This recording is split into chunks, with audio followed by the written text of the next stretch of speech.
I've got 3 stories you need to know about before you go into work tomorrow, so make sure you watch this tonight or in the morning because these may impact your investing. Now, Spirit is launching some new flights out of Miami, and American Airlines is probably looking at this and saying we need to do something. Chipotle is raising their prices, so if you're used to getting that chicken bowl and it comes out to like $8 something, yeah, that price is not going to be $8 and something anymore. And Lordstown, well, I don't know if I've said it in videos, but you probably shouldn't invest in companies on the stock market that have literally no revenue. But anyhow, let's jump right into it. Let's talk about Spirit Airlines. Spirit Airlines is coming back in force to Miami International Airport, which is great for them, not good for the other airlines. Now, this will increase competition, especially with American Airlines. Now, American Airlines controls about 55% of all flights out of Miami.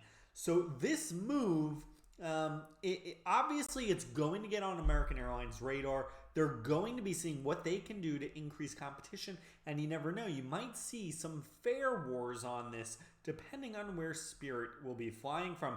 Now, this is an interesting number that I found is that Spirit, which is also based in Florida, is going to serve 30 cities from Miami.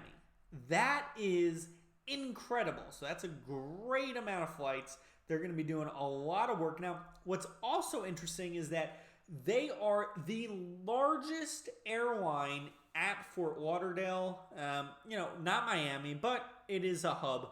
But they're not planning on reducing flying there. So clearly, Spirit is on a growing, they're on a growth spurt right now. They obviously had some aircraft parked due to the issue around the world right now. I can't say the word on YouTube because they'll take down the video.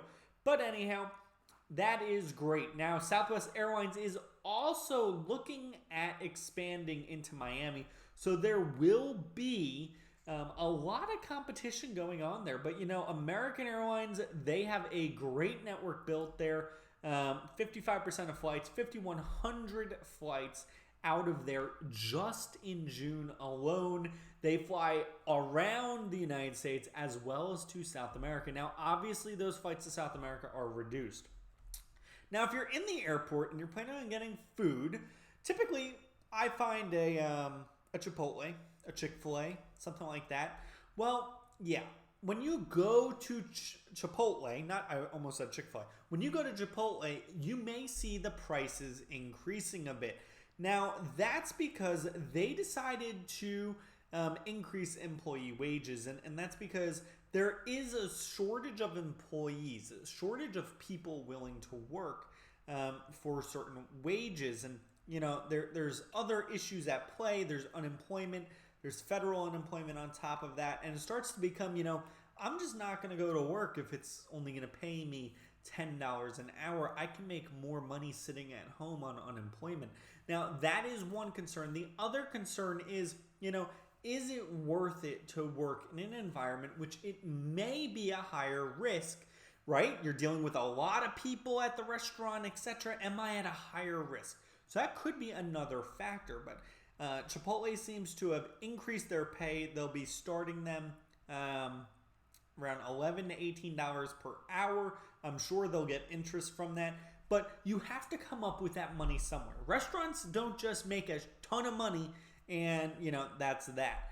They're typically operating on very thin margins. So they're going to have to figure out, how do I make up for the money that I'm now paying those employees? And well, I hate to say this, guys, but it's gonna result in increased prices. So every time you see a restaurant doing this, a company increasing their pay, etc., you can expect the goods and services that company provides to also increase. Now, this is good news for Chipotle. They will hopefully retain some employees, and they'll also be able to hire employees. So if you're looking for a job, Chipotle might be the best option for you.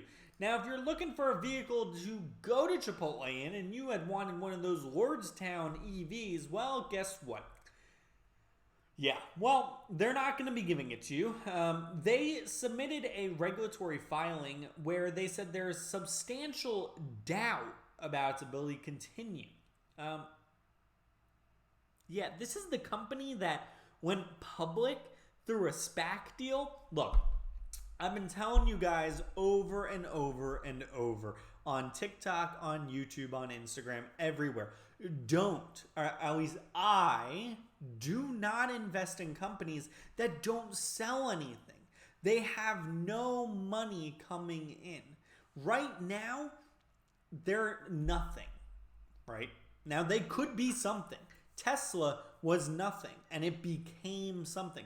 But Tesla didn't do a SPAC deal or IPO before they had vehicles coming out and being sold. So I find it hard to invest in companies and invest in people, brands, when they're not producing any sort of revenue.